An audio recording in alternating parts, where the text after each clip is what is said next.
Department of Homeland Security Secretary Alejandro Mayorkas announced on Friday the redesignation and extension of temporary amnesty status for nearly 18,000 Afghans who were given asylum in the U.S. after the Afghanistan withdrawal in 2021. According to the Washington Times, in a matter of months, the resettlement operation brought almost 100,000 Afghans into the country, often without ever interviewing them in person.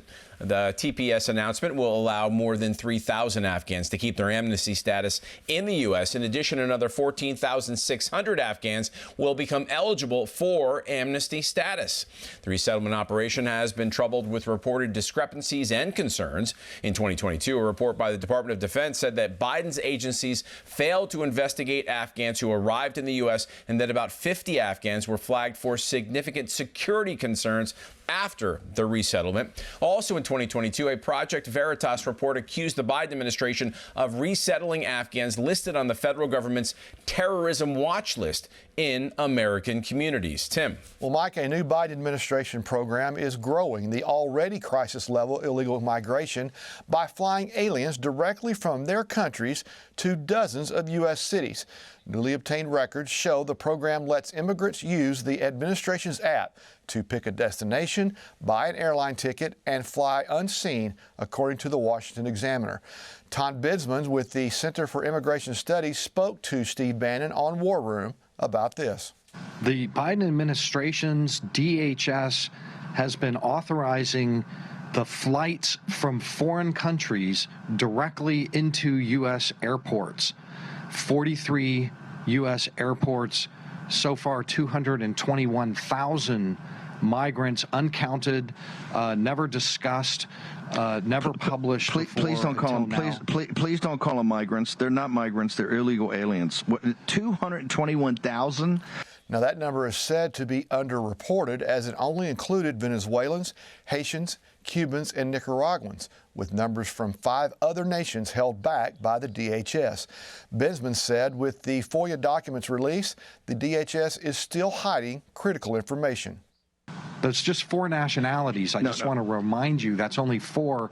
There are 5 more nationalities that they're sandbagging us on still, as well as the destination cities. Now, CBP has redacted and withheld the locations of the 43 interior ports of entry that have been utilized by this direct flight program, claiming its release would harm law enforcement techniques or procedures. Greg? Joining us now is the president for FAIR, the Federation for American Immigration Reform, Dan Stein. Welcome to Victory News, Dan. Wonderful to be with you. CBP officers report 11,000 encounters with illegals in the past 24 hours. And while we're watching the overrun of our southern border, are you not shocked that Biden is flying 221,000 illegal immigrants directly from their country to one of 43 U.S. cities?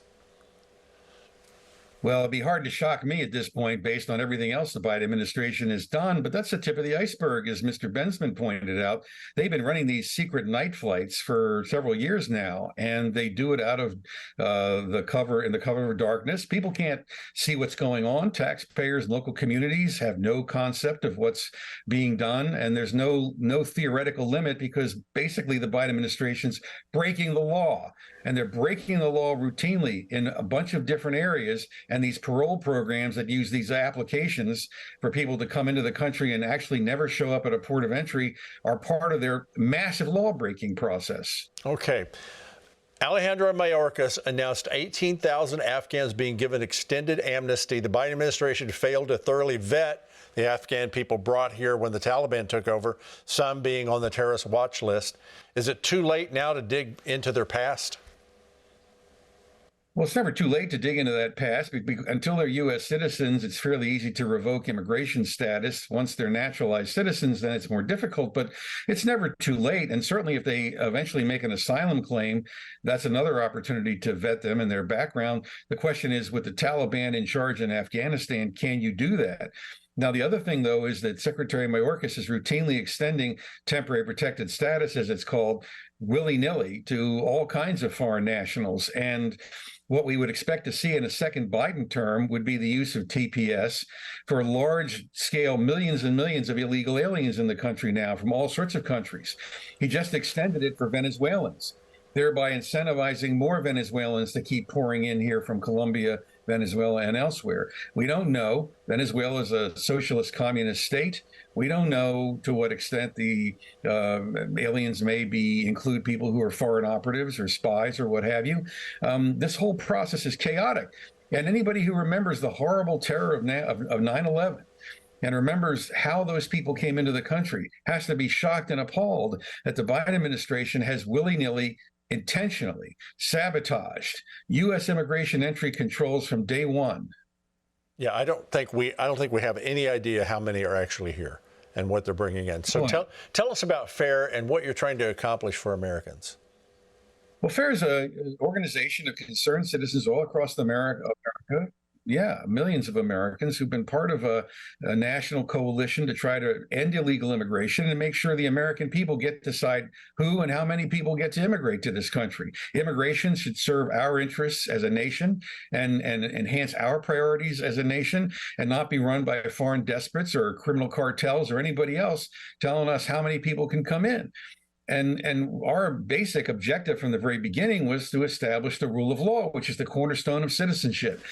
Okay, you brought up the frankly, Biden has destroyed that concept. Absolutely. You brought up the cartels, so let's talk about that. The Mexican cartels and their influence at our southern border. Representative Dan Crenshaw has compared their power to, of all things, ISIS in the Middle East. What's your perspective? I think all of us need to know the degree to which cartel money is infiltrating our political system, because as we all know, common sense, this kind of organized crime has to be filtrating through our political process. And to understand why it is that nothing is done, why we send so much money to Ukraine to defend their borders, but we won't defend ours, it's got to be about corruption and money. This is outrageous. Cartels have no right to decide the sovereignty of the United States. Amen. I agree with that. How can we find out more about FAIR and your work to secure our borders? Well, be part of our team. Go to FAIRUS, that's FAIRUS.org, fairus.org. Join up free, get all the information you need, because we need people all across the country to take on this challenge. We do. Dan Stein, thank you so much for doing this and being with us today.